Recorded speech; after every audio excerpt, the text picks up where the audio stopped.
Hi friends, welcome to Suresh agri life Instagram channel. ఇవాళ మనం ఈ సెకండరీ టిలేజ్ యాక్టివిటీస్ అండ్ అలానే ఈ ఇరిగేషన్ ఛానల్స్ యొక్క మేనేజ్మెంట్ మొత్తం కూడా కంప్లీట్ చేసుకున్నాం. ఈ బ్రష్ కట్టర్తో యూజెస్ కూడా కంప్లీట్ చేసుకున్నాం. ఈ వర్షం పడడానికి చాలా టైం ఉంది.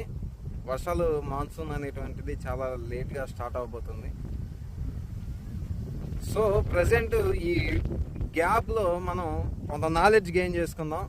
దేని గురించి అంటే ఈ ఈ ట్రాక్టర్ సహాయంతో మనం ప్రైమరీ టిలేజెస్, సెకండరీ టిలేజెస్ కంప్లీట్ చేసుకుందాం. వీటి యొక్క అసలు ఇంపార్టెన్స్ ఏంటి, చాలామంది ఫార్మర్స్కి అండ్ అలానే చాలామంది యూత్కి, చాలామంది సిటీలలో వర్క్ చేసే వాళ్ళకి వ్యవసాయ రంగం గురించి అవగాహన చాలా తక్కువ.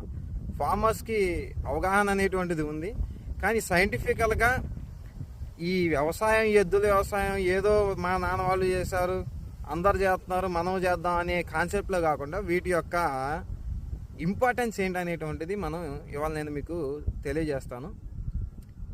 ఈ ఎద్దుల వ్యవసాయం చేయడానికి గల రీజన్స్ ఏంటంటే, ప్రీవియస్ క్రాప్ అనేటువంటిది అయిపోయిన తర్వాత ఒక 1 year పాటు దీంట్లో లోతు దుక్కుల వ్యవసాయాలు అనేటువంటివి అసలు చేసి ఉన్నాం. అండ్ అలానే ప్రీవియస్ క్రాప్లో మనం ఒక పంటకి కనీసం మిరపతోట అయితేనేమి, ఇంకోటి అయితేనేమి మినిమం ఈ ఫ్లడ్ ఇరిగేషన్ ద్వారా కనీసం 7 నుంచి 10 తడులు దాకా మనం ఈ వాటర్ని పంటకి ఇవ్వవలసి ఉంటుంది. అండ్ అలానే ఈ పంటని హార్వెస్ట్ చేసే ఒక 2 నెలల మించి కూడా ఎటువంటి కెమికల్స్ అనేటువంటివి మనం స్ప్రే చేసి ఉన్నాం.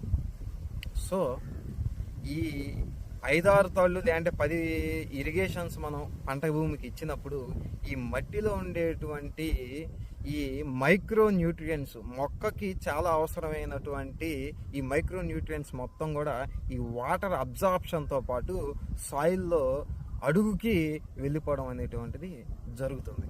అండ్ అలానే ఈ పంటకి ఈ 2 నెలల ముందు, హార్వెస్ట్కి పంటని కోసే 2 నెలల ముందు లేదంటే 1 నెల ముందు నుంచి ఈ పంటకి ఎటువంటి కెమికల్స్ మనం స్ప్రే చేయనందువలన ఈ పంటలో ఉండే క్రిమి సంహారకాలు అండ్ అలానే ఈ కీటకాలు అండ్ అలానే ఏమన్నా పంటకి ఫంగల్ తెగులు లేదంటే బ్యాక్టీరియల్ తెగులు ఇలాంటివి వచ్చినప్పుడు వాటి యొక్క స్పోర్స్ అనేటువంటివి, వాటి యొక్క గుడ్లు అనేటువంటివి ఈ పంట భూమిలో ఈ పై పొరలోనే ఉండడం జరుగుతుంది. అండ్ అలానే ఈ కీటకాలు అనేటువంటివి ఈ భూమిలో బొరియలు చేసుకొని ఈ బొరియల్లో దాక్కొని ఉండి ఈ నెక్స్ట్ సీజన్కి అవి